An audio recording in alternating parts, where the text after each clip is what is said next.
ഒരു കിലോ പോർക്കാണ് നമുക്ക് തൃശ്ശൂർ സ്റ്റൈലിൽ കറി വയ്ക്കാം. പാത്തിറച്ചിയാണ് കൂടുതൽ. അപ്പോൾ അത് കുക്കറിലേക്ക് ഇട്ട് കൊടുക്കാം നമുക്ക് ആദ്യം. പിന്നെ അതിലേക്ക് ചേർക്കുന്നത് 1 ടേബിൾ സ്പൂൺ ഇഞ്ചി ചതച്ചതാണ്.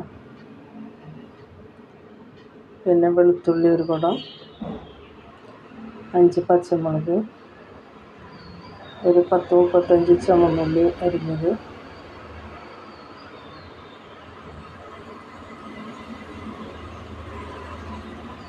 മഞ്ഞൾ 1 ടേബിൾ സ്പൂൺ, മുളക് പൊടി,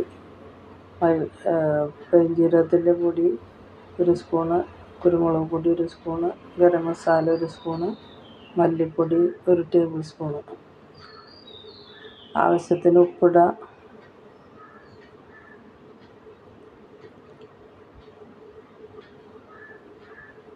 അതിൻ്റെ ഇടയിൽ ഞാൻ 1 സ്പൂണ് ചൊറുക്കൊഴിച്ച് കൊടുത്തിട്ടുണ്ടായിരുന്നു.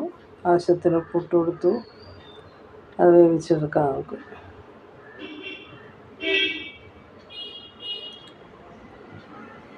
അങ്ങനെ വെന്ത് വന്ന ഇറച്ചിയാണിത്. ഇനി നമുക്കത് കറിയാക്കി എടുക്കാം. അപ്പോൾ ചട്ടി വെച്ച് ഒരു 2 ടേബിൾ സ്പൂൺ വെളിച്ചെണ്ണ ഒഴിച്ചതിന് ശേഷം അതിലേക്ക് 1 സവോള, 2 സവോളയുണ്ട് കേട്ടോ, ചെറുതാണ് സവോള, അരിഞ്ഞിട്ട് കൊടുത്തിട്ടുണ്ട്. അതൊന്നായി വരുമ്പോൾ നമുക്ക് ഓരോന്നായിട്ട് ചേർക്കുമ്പോൾ കാണിക്കാം. അപ്പോൾ സവോള ഒന്ന് വേഗമായി വരാൻ വേണ്ടി അതിലേക്ക് ഉപ്പിട്ട് കൊടുത്തിട്ടുണ്ട്. നമ്മൾ പോർക്കിലേക്ക് ഉപ്പിട്ടതാണ്, എന്നാലും ഈ കറിയുടെ ഇതിലേക്കൊക്കെ ഉപ്പ് ആവശ്യമുണ്ടല്ലോ, അപ്പോൾ അതിന് ഇട്ട് കൊടുത്തിട്ടുണ്ട്. അതായി വരുമ്പോൾ വീണ്ടും ചെറുള്ളി 10 ഉപ്പാണ് വീണ്ടും ഞാൻ ഇട്ട് കൊടുക്കുന്നുണ്ട്. ചെറുള്ളിയൊക്കെ ചെല്ലുമ്പോഴാണ് അതിന് കൂടുതൽ ടേസ്റ്റ് വരുന്നത്. അപ്പോൾ അതാണ് അങ്ങനെ ഉള്ളത്.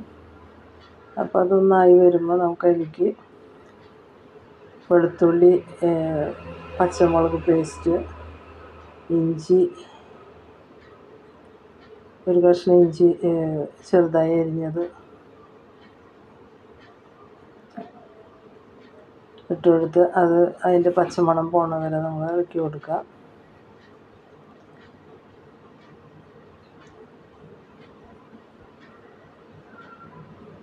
വേപ്പില ഇട്ട് കൊടുക്കാം നമുക്ക്.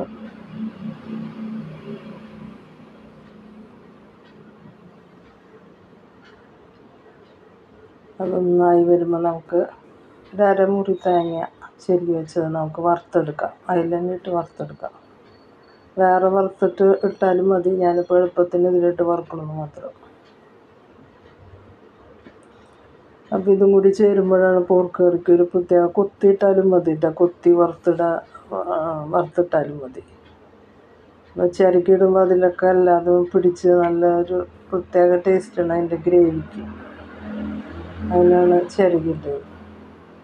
അപ്പോൾ ഇത് ഇതേപോലെ വറുത്തെടുക്കുക. അപ്പോൾ കളറൊക്കെ മാറി ചുവന്ന കളറായി വന്നില്ലേ, അതുപോലെ ആക്കിയെടുക്കുക. അതിനുശേഷം 1 സ്പൂണ് മുളക് പൊടി, മഞ്ഞൾപ്പൊടി 1/2 സ്പൂണ്, 1 ടേബിൾ സ്പൂൺ മല്ലിപ്പൊടി, ഗരം മസാല, പെരുംജീരകത്തിൻ്റെ പൊടി, കുരുമുളക് പൊടി, ഇതൊക്കെ ചേർത്തിട്ട് അതിൻ്റെ പച്ചമണം പോണ വരെ നന്നായി ഇളക്കി കൊടുക്കുക. വെളിച്ചെണ്ണയൊക്കെ അത് മതി. കാരണം എന്താ വെച്ചാൽ കറിയിൽ സ്വല്പം നെയ്യ് ഉണ്ടാവുക. അകത്തിറച്ചിയാണ് കൂടുതൽ, നെയ്യൊന്നും ഇല്ല അധികം. എന്നാലും അതിലുള്ള ഇപ്പോൾ വെളിച്ചെണ്ണ വളരെ കുറച്ചെടുത്താൽ മതി ഇതിന്. അതിലുള്ള നെയ്യിൽ നമ്മൾ ആയി വരിക. ഒട്ടും വെളിച്ചെണ്ണ ഇപ്പോൾ അതിലില്ല കണ്ട. ഇപ്പോൾ ഇതിൽ ഞാനൊരു തക്കാളി ഇട്ട് കൊടുത്തിട്ട് ആ തക്കാളി ഒന്ന് വഴറ്റിയെടുക്കുക. അല്ലാണ്ട് വഴന്നു പോകണമെന്നൊന്നുമില്ല. നമ്മൾ ഇറച്ചിട്ടിട്ട് ഒന്നും കൂടി ഞാനിപ്പോൾ ഇതിലേക്ക് 1 ഗ്ലാസ് വെള്ളം, ചൂടുവെള്ളം ഒഴിച്ചു കൊടുക്കുന്നുണ്ട് കേട്ടോ.